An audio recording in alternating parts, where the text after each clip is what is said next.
Hi there, my name is Cupicate, and welcome back to WolfQuest Broken Wings with Charm. I have gotten Charm back to her pups who have been hiding very well in the grass and staying safe. She lost Red in the last episode, and she is down to 3 out of her 5 pups. And while she is heartbroken, she is ever seeking Aspen's comfort, which in the last episode seemed distant, far away, and she couldn't find any sign of him anywhere. But she knew she must keep moving, and so now that she's back with her pups, she is going to be taking them to the tree den. The tree den that will hopefully help her feel closer to Aspen. While the pups still have plenty of energy left, she's going to call them out of the den, or the grass I should say, since they don't have a den yet, and they are on their way to the tree den. Now Charm has not seen this den in a little bit. She did help take the territory around it, but she has no idea what's there. The scent that was there was strong enough to be concerning, but kind of weak. It was mixed with Lucky Pack, but also something else that she felt like she recognized, but not quite. As Charm travels, she hears howling in the distance. Some she recognizes as a rival pack, and then some she doesn't hear as often, but it sounds so close, and she's kind of worried. Maybe she should have inspected the den a little better. Maybe she should have gotten closer to it. Not worried so much about making sure the territory was safe, but actually checking it. And now she's wondering, oh no, is somebody else in that den? And she is about to find out. She's feeling a little silly right now, and she is calling out for Aspen in her heart. Is this where I'm supposed to go? Can you please guide me? She's very scared now. She's wondering if she's moving these pups for no reason, or if she's moving them into territory where they will get killed by other wolves that maybe don't have a big enough pack to be worried about, but enough to feel that she is a threat and kill her pups. She's taking a moment to breathe as the worry is just pinning her heart. The sun is rising. She's just taking a moment to breathe while her pups catch their breath and the grass is behind her. And then Aspen, his spirit, finds his way to her suddenly as the moon rises, or the sun rises, I should say. And she feels the cool and warm brush against her like a spring breeze. She knows it's him. And she hears go. That's enough for her. That's all she needed. In this moment, she can hear large paw steps going ahead of her. Oh, but suddenly she's stunned out of that, almost forgetting all about Aspen because the scent of cougar has wafted into her nose. The grasses are tall here. She can't see the cougar.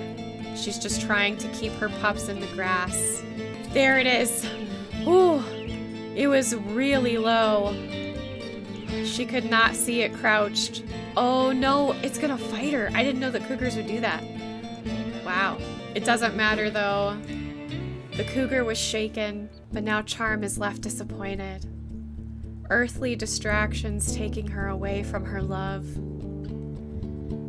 But then she's reminded of her pups that are whining in the grass, scared, wondering if they can come out. It doesn't matter how badly she wants to be with Aspen right now. She still has a duty to uphold as a mother. She's not going to let these pups down. She knows she'll get to be with Aspen one day, but these pups need her right now, and if she doesn't take care of them, they'll never get to know what it's like to live. The pups are still pretty frightened by that whole exchange between Charm and the cougar, and she hears whining coming from her pups and other whining. It worries her. She's approaching the den now. She can remember it from the last time that she saw it. But this whining is not coming from her pups. However, it is coming from wolf pups, and she's petrified. She's going slow now, kind of sneaking towards where the den should be, but also going around it. She's trying to get a good look. She thinks she smells wolves on the air, but she's not sure. The scent is almost strangely familiar, and she's wondering if maybe this is a friend or even a loner that she found on the road, a dispersal that may have hooked up with another dispersal and had pups. But just because she had a friend on the road doesn't mean that they're a friend now that they have their own puppies. So she's tucking her pups into the safety of the grass, and she's going to take a look for herself. As she approaches, there is a gray and white wolf that greets her with growls and lack of understanding. We're gonna have to use our imagination here, guys, so just bear with me. But there's another she-wolf there. A she-wolf who looks a bit scared. Her ears are folded back, and she almost seems confused. Charm calls out, saying, "I mean no harm. I thought this den was empty. I can move along." She's trying to express that she's not here to kill pups. But the gray and white wolf, who is a Moor, has not backed down from his stance. After having experiences with other rival packs, he can tell that this she-wolf, who is Charm, does not smell like the other wolves, but she's still a threat to his pups. But the black wolf that is next to him, who Charm does not recognize, seems to look heartbroken. Now, if you remember in the last episode of Willow, Spirit Willow was the one who was active. And so she comes out of her stance and she just says, almost like a child, "You look like my mom." Charm is really confused at this point because she knows her children really well. The children that she had with Caleb, she raised, and she would recognize their scent. She would recognize their appearance no matter where she went. But this she-wolf is not one of her children. Charm is a bit taken aback by this. It's somewhere between a compliment and a little bit awkward hearing some other wolf say, "You look like my mother." But Charm just smiles and says, "Well, I hope that your mother was wonderful." And Willow simply says, "Are you my mom?" And even though this voice is coming out of an adult wolf, it sounds so childish, and Charm is seriously taken aback now. She kind of sits down and she tilts her head a little puzzled, kind of scratching awkwardly at her neck to make it look like she's interested in what's causing her to itch. And Moore takes his stance back from aggressive and turns to Willow and says, "You can't talk to strangers like that."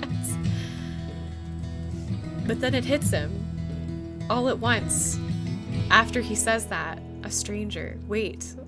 And then he remembers the name of Spirit Willow's mother, because a live Willow would actually know and have this whole thing explained. And he says, "Is your name Charm?" This is where our wolves finally meet. Charm says yes, and how would you know that? She's extremely skeptical. But then they go into a deep conversation of what is going on with our Willow and how on earth this would actually work. In all of this, there are footsteps lurking around the den. No wolf is present, but they can hear footsteps. It occasionally, in the middle of this conversation, jerks them as they think other stranger wolves are coming by. But it is explained to Charm that this Spirit Willow, the one that is possessing this body, was her daughter. Charm is skeptical at first. She's almost angry, like a big joke is being played on her. But then Spirit Willow talks about things that she remembers. trying to prove to her that this is true. She talks about Aspen and how Aspen would go off and talk about strange items he would find and that he would try and bring them back. She talks about how she remembers a coyote attack before everything went dark for a really long time. These are all things that only Charm and her kids and Aspen would know. How can she not believe this? But at some point, it's almost like she doesn't want to. Spirit Willow is confused. She wants to reach out and hug her mom, but Charm is like unwilling to bend. So it's Amor that has to step up and say, listen, this is a lot to take in, but something must have brought you here. This can't be a coincidence. And then Charm remembers Aspen saying, go.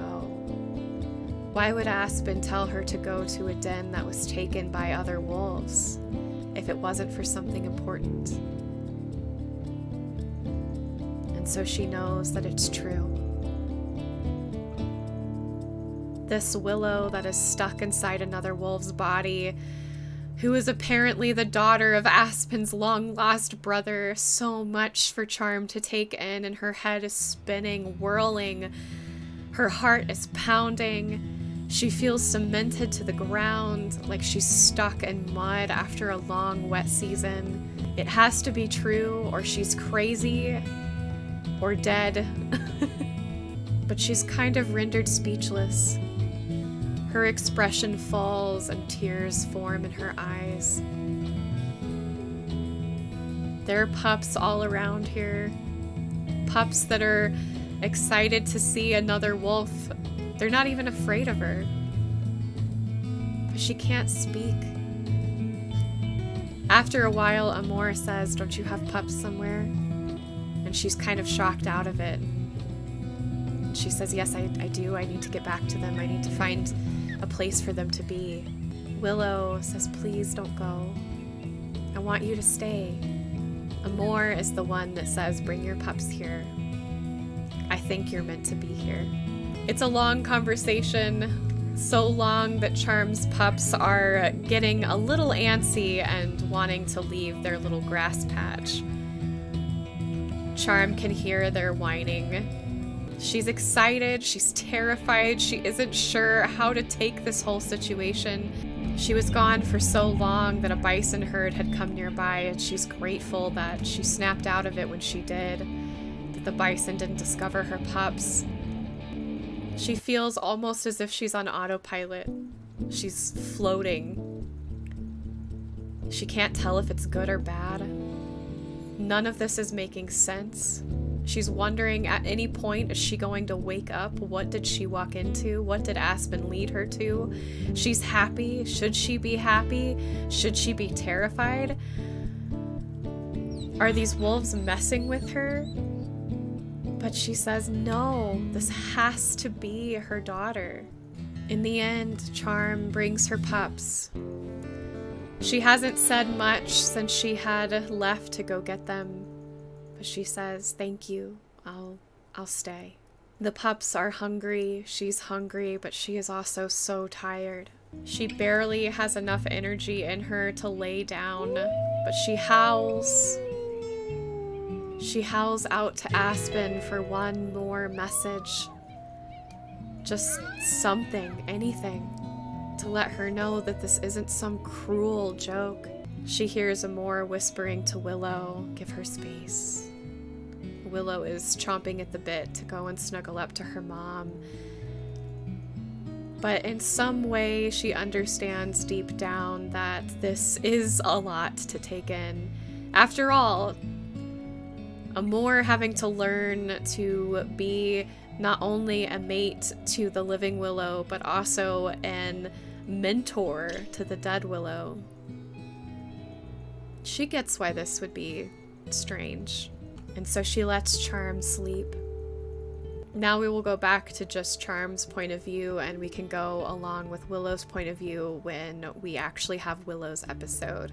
I know this is going to be a lot of storytelling this episode, and not a lot is going to happen. We'll probably get the pups to maybe 15 pounds and have to move them. Food is also important, but storytelling heavy this episode. I hope y'all don't mind. Upon awakening, Charm can see that the other two wolves are giving her space. The pups seem to be getting along well enough, and that does bring her joy. Being able to share love of puppies with other puppies, even though instinctually and deep down there's something kind of wrong about that. Long lines of wolves not exactly mingling between packs, but this pack has always been a little bit different. Since the beginning of Kiba, who brought in her husky blood. And even though Charm herself is not related, Willow is related through Teo, who is the son of Kiba. And so somewhere in there, that tradition was lost. Oh dear. Ah yes, the lucky pack. Why am I not surprised? Oh, this female really wants those pups. She's really close to the den. Charm can barely keep up. But with Amore and Willow there, it's very easy to get rid of this wolf. 3 against 1 is not something that they like. Thank goodness they were able to dispatch this wolf fairly easily. But now food is needed for the whole pack, and Charm needs a moment away from all of this chaos that is filling her brain. She offers to go and look for food, just to have some peace and quiet. She's terrified leaving her pups there, but they haven't indicated any reason to kill her puppies. Why would they do that now? She's taking a huge risk, but she feels like Aspen is with her, and Aspen wouldn't let anything happen to their pups. Charm finds an elk pretty easily and is able to snuff out the little calf in the grass. Even though they admit no scent, Charm in her years has become adept in finding these little ungulates, and she carries it back to her pups and Willow's pups. Charm has brought back quite the feast, and the pups are so happy to taste meat for the very first time. And elk meat is probably the best kind. Willow and Amore have kind of gone on their way to find food as well for the adults, since they are a party of 2 and a little more capable of hunting bigger game. So Charm will sit with all the puppies and watch over them and protect them. She still feels a bit lost, like she's having an out-of-body experience. But it's starting to sink in. And now she's feeling a little foolish and wondering, since this is all true, how her daughter must feel with her being so hesitant and distant. What if this is a second chance? A chance with one of her daughters that died, that she could reestablish a relationship. The thought of her sharing a body with a different wolf's spirit is a bit odd, and she's trying to push past her old ways of I've never heard of this before with I could be with her again. That one of my pups is still here in a way, and instead of being a mother to her, I'm being a stranger. She feels warmth at her side again, though no wolf is there. She knows that it's Aspen. No words are spoken, no whispers exchanged, but it's a comfort, a soft reminder that he's there, and that's all she needs. She wants to be a mother to this Willow, and she will. She will be a mother. She is a mother. She's always been a mother.